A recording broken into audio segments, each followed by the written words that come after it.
Hey everyone, it is Clint. Welcome to Sweetcast. I want to do a video on Sean Gordon Murphy because he had some interesting exchanges on Twitter, and it had me actually quite interested in looking at some of his background and a few of the other things that he said. And I've always been impressed with his artwork, like a lot. I really like his art style. It's very unique.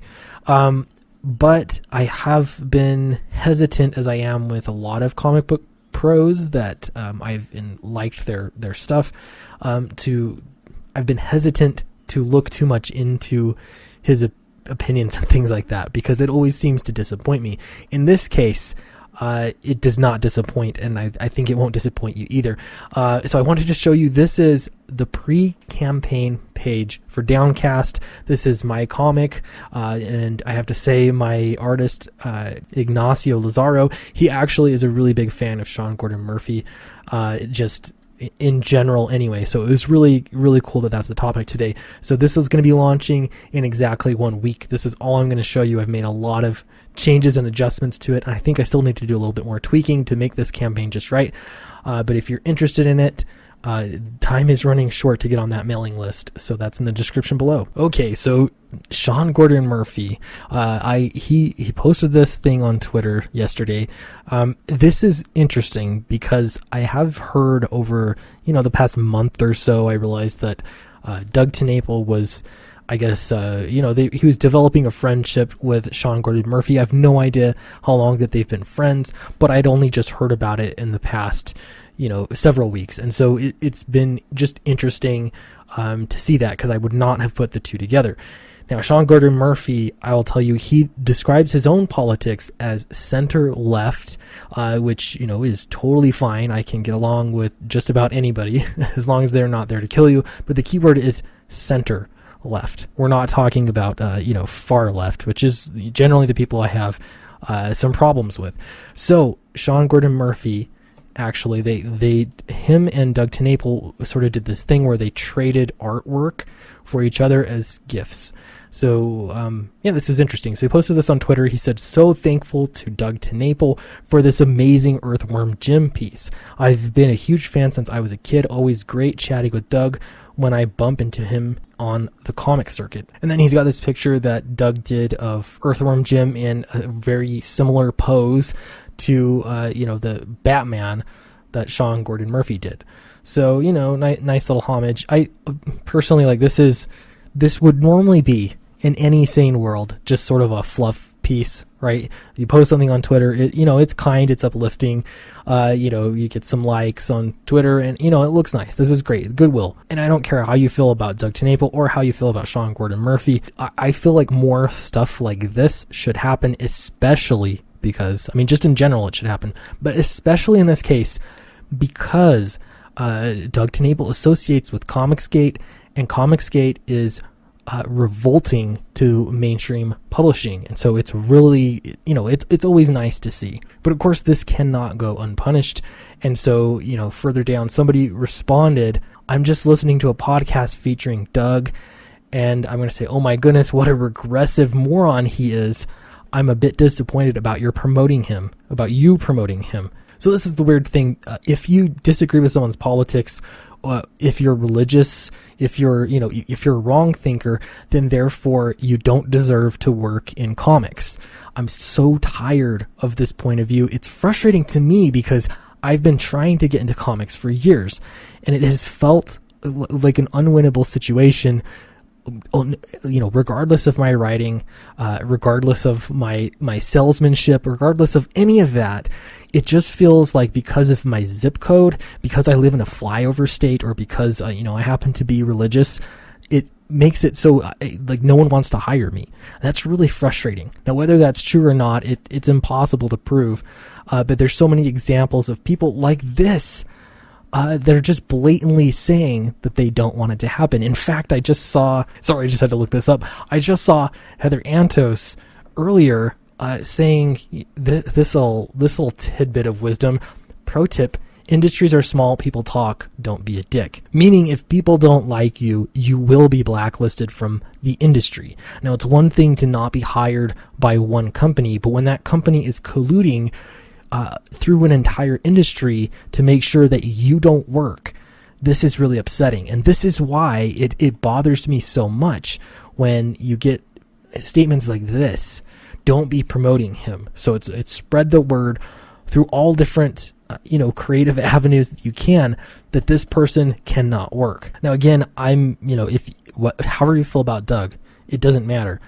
I think it's still wrong for an entire industry to collude against him because of his ideas, his beliefs, things like that, because that's what he was going after, not like personal things. It is really strange. So Sean Gordon Murphy could have responded like I think a lot of comic book pros would have, and that is denounce and maybe play dumb, denounce, all that kind of stuff. But Sean Gordon Murphy actually did, I think, a really awesome thing. He said, "This is a really rude tweet," and yeah, I would say it was rude. You didn't need to tag him on this, and I didn't realize that. That is pretty rude too. He was tagged. Doug and I don't agree on a lot, but I am all about building bridges in comics. I like this idea. I don't know, I've thought about this quite a bit, and it's tough. It's tough because the fans are so split, and people are so into creators' personal lives, and their personal decisions, and a lot of this is just because of social media. But I'm actually really pleased because I feel like this is how a professional would act. This is how I want a professional to act. So I don't really care that Sean Gordon Murphy hasn't, quit his job and, he hasn't come out in full-throated support of Comicsgate. That's less important to me, because to me, what Comicsgate has been about is about striving for this kind of professionalism. He's already acting how I wish that Mark Waid would act. This is how I wish that Gail Simone would act. This is how I wish Heather Antos would act. So I think it's important to call out something good when you see it. And so I'm going to say Sean Gordon Murphy did something really good here, and he's earned more respect. And I'm really happy too, because I really like his art. So I did want to do a little bit of just due diligence and find out Sean Gordon Murphy's history with Comicsgate. And there hasn't been a lot, at least not from what I have found. He's been trying to be a peacemaker, which makes sense because those tweets just illustrated that. This was a while ago. This was about a year ago. He said, "I think we need to call a comics ceasefire for a month. Everyone unblock everyone in exchange for zero negativity for 30 days. And we all promise to be on our best behavior. See how we like it." Now, I'm not going to lie. I don't agree that this is going to happen. There's no way that's going to happen. Having said that, he did call for unblocking people, and that has been something that really bothers me because I follow certain people, like Diversity in Comics on Twitter. Automatically, I get caught in a block bot. So now there are a lot of comic book pros that block me, so I have no access to see what they're doing on social media, and it is annoying. There's something really frustrating about, even pros I've never talked to ever in my entire life, but I just want to see what's going on their social media, and I can't because I hang out with the wrong people, apparently. So I found another one. This is also from Bounding Into Comics, and this was on how Sean Gordon Murphy discusses his approach to politics in comics. Now, I want to emphasize this is politics in comics. And what I mean by that is it's within the story itself. It has much less to do with politics outside of comics being sort of brought in, but it's in the fictional realm itself. And I have always said that I have no problem with politics in comics if it's for the story's sake. When it's not for the story's sake, or you're trying to go after some larger political goal in the real world, that's where I take issue. So here's a little quote from that. He says, "My goal with White Knight was to write Gotham as a real city, not a comic book city. I wanted to turn the reader into a citizen of Gotham and pose the questions about Batman that we would ask in the real world, like, is Batman a criminal? And are the police complicit?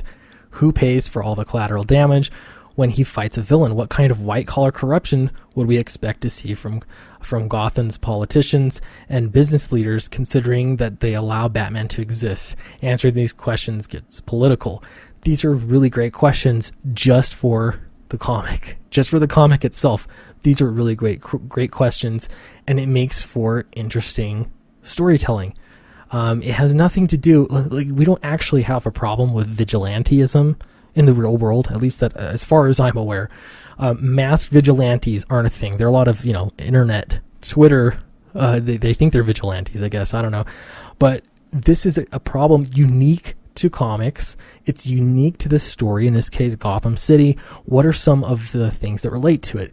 This is how politics should be done in comics, because it promotes escapism. It's you going into the comics to live out and discuss, their what if questions, their what if moments. It's not the comics telling you what you should think and feel in the real world. There's a huge difference between those two ways of approaching comics.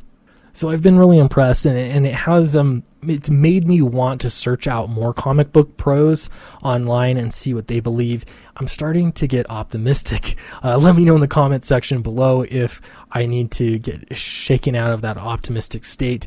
I'd love to know your thoughts there. Don't forget to like and subscribe and ring the bell. That really helps. And don't forget, Downcast is coming really, really soon. It's going to be a really, really cool book. I'm so excited to give it to you. So thank you very much, and I will see you next time.